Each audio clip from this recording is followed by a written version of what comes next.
नमस्कार विद्यार्थी मित्रांनो, या व्हिडिओमध्ये आपण महाराष्ट्रातील महापुराची कारणे आणि बाधित जिल्हे याविषयीची माहिती जाणून घेणार आहोत।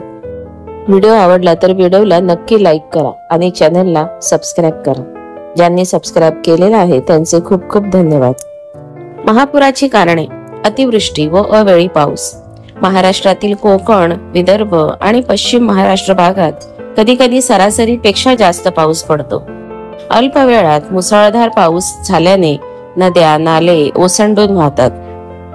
नद्यांचे पात्र अरुंद होणे, नद्यांच्या पात्रात गाळ, वाळू आणि कचरा साचल्याने पाण्याचा प्रवाह रोखला जातो।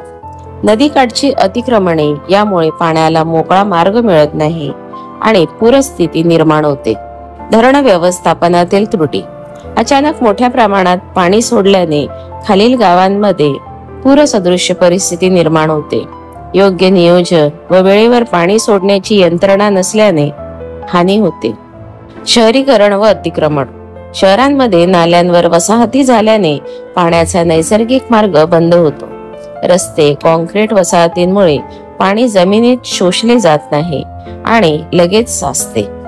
वनतोड आणि डोंगराळ भागातील बदल: डोंगराळ भागातील झाडांची तोड केल्याने माती वाहून जाते, त्यामुळे नद्यांमध्ये गाळ साचतो आणि पाण्याचा प्रवाह अडतो। जलवायू परिवर्तन: तापमान वाढ आणि वातावरणीय बदलामुळे पावसाचे स्वरूप बदलले आहे।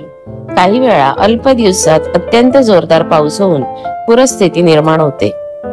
निकृष्ट निचरा व्यवस्था: ग्रामीण व शहरी भागात पाण्याचा निचरा होण्यासाठी योग्य व्यवस्था नसते, यामुळे थोड्याशा पावसातही पाणी साचून पुरासारखी स्थिती होते। महाराष्ट्रातील पूरसदृश्य परिस्थिती ही केवळ नैसर्गिक कारणांमुळे होत नाही, तर मानवनिर्मित कारणे देखील तितकीच जबाबदार आहेत। योग्य धरण व्यवस्थापन, अतिक्रमण रोखणे, वनसंपदा जपणे आणि निचरा व्यवस्था सुधारल्यास ही परिस्थिती बऱ्यापैकी टाळता येऊ शकते। महाराष्ट्रातील सध्याच्या स्थितीचा आढावा घेऊ। धाराशिव जिल्हा येथे महापुराची स्थिती निर्माण झाली आहे। 92 गावे पुराच्या विळख्यात आली आहेत। शेती पिकांचे प्रचंड नुकसान झाले आहे। परंडा तालुक्यात परिस्थिती अत्यंत गंभीर आहे। बाजार तलाव फुटल्याचं वृत्त आहे, ज्यामुळे परिस्थिती अधिक बिघडली आहे आणि प्रशासनाने बचाव कार्य सुरू केले आहे। मराठवाडा भाग: सातत्याने पावसाने हाहाकार माजवला आहे।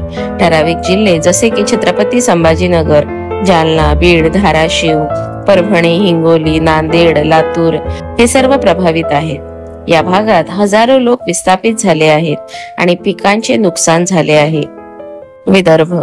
विदर्भात पावसाचे प्रमाण वाढल्याने अनेक गावे जलमय झाल्याचे वृत्त आहे। विशेषतः भंडारा जिल्ह्यात पोलीस प्रशासनाचा प्रतिसाद अपेक्षित तितकासा चांगला नाही। राहत केंद्रांची स्थिती, अन्न पाणी पुरवठा यांसारख्या मूलभूत बाबींचा अभाव आहे। मुंबई आणि कोस्टल भाग: मुंबईत आणि आसपासच्या जिल्ह्यांमध्ये सुद्धा पावसाचा प्रचंड परिणाम दिसतो आहे। जलभराव, वाहतुकीत धोरण, रस्ते सुटणे, लोकांची अडचण आहे। निचरा व्यवस्था, नाल्यांचे जाळे यातील कमतरता या अडचणींना वाढवत आहे। तडाखा आणि जीवितहानी: सध्याच्या पावसामुळे विविध ठिकाणी मृत्यू झाले आहेत। दुर्घटनांमुळे, पुरामुळे, ढगफुटीमुळे, वीज पडल्यामुळे, भिंत कोसळल्यामुळे लोकांच्या वस्तू, गुरेढोरे, शेतजमिनी यांचं नुकसानीचं प्रमाण वाढलं आहे। असेच अभ्यासपूर्ण नवनवीन व्हिडिओ पाहण्यासाठी व्हिडिओला लाईक करा आणि चॅनलला जास्तीत जास्त सबस्क्राइब करा। थँक्यू।